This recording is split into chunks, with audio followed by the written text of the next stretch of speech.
शुभ प्रभात बच्चों, कैसे हो आप सब लोग। बेटा आज हम करेंगे आपकी क्षितिज भाग 2 गद्य खंड का लेसन नेताजी का चश्मा का अभ्यास कार्य।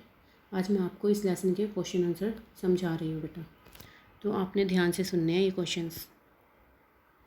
देखो फर्स्ट क्वेश्चंस क्या है। सेनानी न होते हुए भी चश्मे वाले को लोग कैप्टन क्यों कहते थे। अब देखो जो चश्मे वाला को लोग कैप्टन क्यों कहते थे, क्या वजह थी। तो बेटा देखो जो चश्मे वाला था वो न तो किसी सेना में था और ना ही सुभाष चंद्र बोस की फ़ौज में था, लेकिन फिर भी उसे लोग कैप्टन क्यों कहते थे, क्योंकि जो कैप्टन था उसमें देशभक्ति की भावना क्या थी, कूट कूट कर भरी हुई थी। वो किसी न किसी तरीके से देश के निर्माण में क्या करता था, अपना योगदान देता था। अब देखो जो कैप्टन था उसने चौराहे पर नेताजी सुभाष चंद्र बोस की मूर्ति लगी हुई देखी, तो जब उसने देखा कि उस मूर्ति पर चश्मा नहीं है तो उसको वो देखकर बहुत दुख हुआ। तो उसने क्या किया, वो जो नेताजी को सम्मान देने के लिए वो क्या करता था, रोज़ उनकी मूर्ति पर चश्मा लगा देता था। तो यही वजह थी बेटा कि जो लोग थे उनको कैप्टन कहते थे।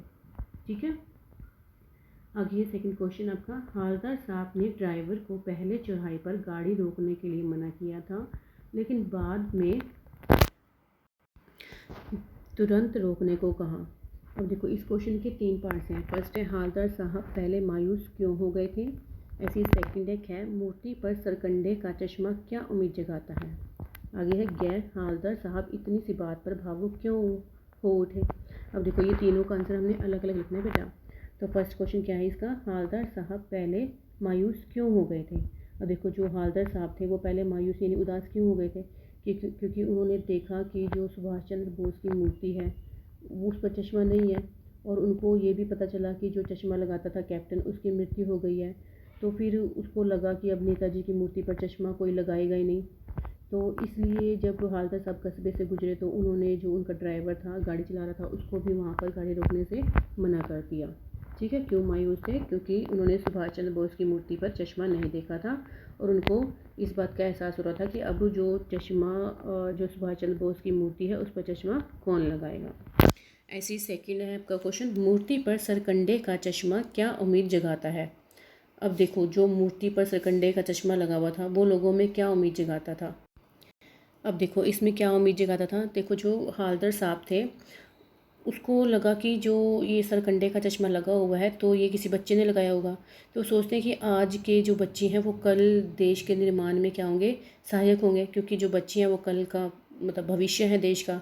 तो वो फिर कहते हैं कि जो बच्चे हैं एक तरह से वो क्या कर रहे हैं, देश के निर्माण में क्या कर रहे हैं, सहयोग कर रहे हैं। और अब उन्हें ऐसा भी लगा कि अब जो चौराहे की पर नेताजी की मूर्ति लगी है तो अब उन्हें बिना चश्मे की नहीं देखनी पड़ेगी, क्योंकि पहले जब वो गुजरे थे तो उनको लगा था कि कोई मूर्ति पर चश्मा नहीं लगाएगा तो अब उन्हें मूर्ति को ऐसे ही देखना पड़ेगा।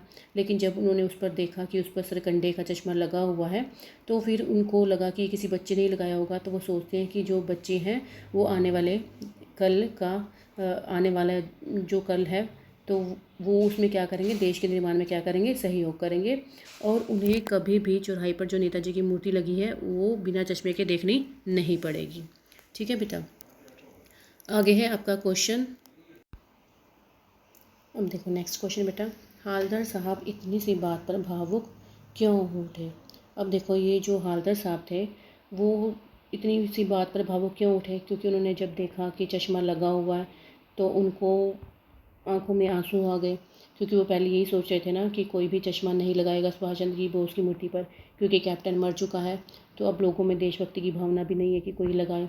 लेकिन जब वो अगले दिन जाते हैं तो वहाँ पर पहले तो वो ड्राइवर को गाड़ी रोकने के लिए मना कर देते हैं, लेकिन जैसे ही वो सुभाष चंद्र बोस की मूर्ति को देखते हैं, उस पर चश्मा लगा हुआ देखते हैं, तो एकदम से गाड़ी को रोकते हैं और वहाँ पर सरकंडे का चश्मा लगा हुआ देखते हैं। तो उसको देख के भावुक हो उठते हैं। तो उनको लगता है कि आज भी लोगों में क्या है, देशभक्ति की भावना जिंदा है। देखो बेटा नेक्स्ट क्वेश्चन, आशय स्पष्ट कीजिए।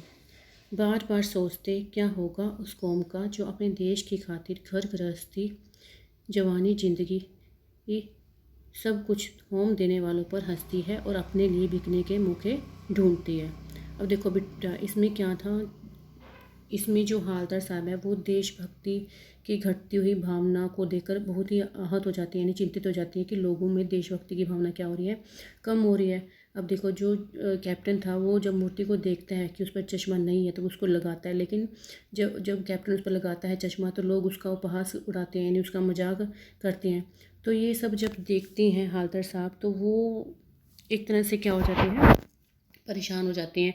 वो सोचते हैं कि जिन लोगों ने देश के लिए अपना संपूर्ण जीवन बलिदान कर दिया, लोग ऐसे लोगों का मजाक उड़ाते हैं। तो वो कहते हैं कि जो देशभक्ति की भावना है वो लोगों में क्या हो रही है, कम हो रही है। आजकल लोग क्या हो गए हैं, स्वार्थी हो गए हैं, जो अपने स्वार्थ को पूरा करने के लिए सारी मर्यादाओं को तोड़ने के लिए भी हमेशा तैयार रहते हैं।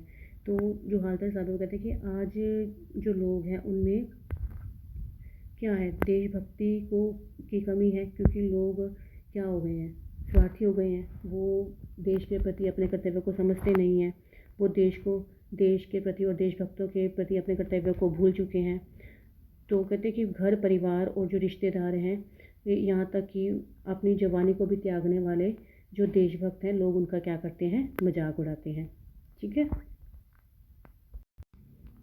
अगला क्वेश्चन है, पान वाले का रेखाचित्र प्रस्तुत कीजिए। यानी यहाँ पे जो पान वाला है उसके बारे में बताना है कि वो कौन था, कैसा था देखने में, और वो हमेशा क्या करता रहता था। तो जो पान वाला था वो क्या था, उसकी कस्बे के चौराहे पर दुकान थी और हालदार साहब वहाँ पे जाते थे ना पान खाने के लिए।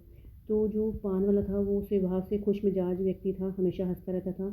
तो वो शारीरिक रूप से भी थोड़ा मोटा था, उसका रंग क्या था, काला था, और वो अपने मुंह में हमेशा क्या करता था, पानी डाले रखता था। तो उसकी जो पेट था काफ़ी मोटा था।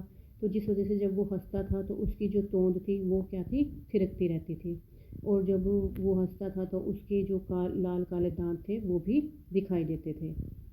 तो उसके दांत भी एक तरह से कह सकते हैं कि वो लाल और काले रंग के थे।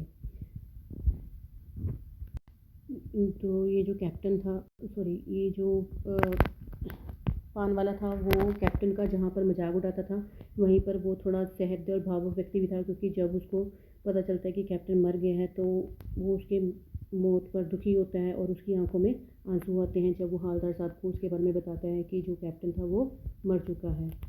तो आगे है क्वेश्चन आपका, वो लंगड़ा क्या जाएगा फौज में, पागल है पागल। कैप्टन के प्रति पान वाले की इस टिप्पणी पर अपनी प्रतिक्रिया लिखिए। अब यहाँ पे देखो, यहाँ पे जो पान वाला है उसकी यहाँ पे एक तरह से संकीर्ण सोच प्रकट होती है, यानी एक तरह से छोटी सोच प्रकट होती है। कैप्टन जो सहानुभूति का पात्र था उसी का वो क्या करता था, मजाक उड़ाता था, जबकि जो कैप्टन है वो सहानुभूति का पात्र था, उसका मजाक उड़ाना उचित नहीं था। वो तो एक तरह से सम्मान का पात्र था, क्योंकि उसकी दुकान छोटी थी लेकिन फिर भी उसका दिल तो बड़ा था ना। वो क्या करता था, हमेशा जो सुभाष चंद्र बोस की मूर्ति है उस पर चश्मा लगाकर अपनी हमेशा श्रद्धा प्रकट करता था।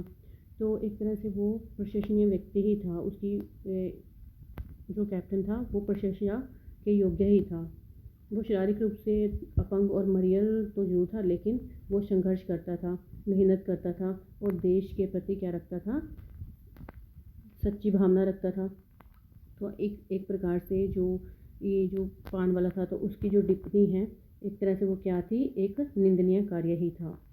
ठीक है। तो बेटा यहाँ तक ही आपने क्वेश्चंस क्या करने हैं, लर्न करने हैं और फेयर नोटबुक पर, जो आपकी फेयर नोटबुक है उस पर लिखने हैं।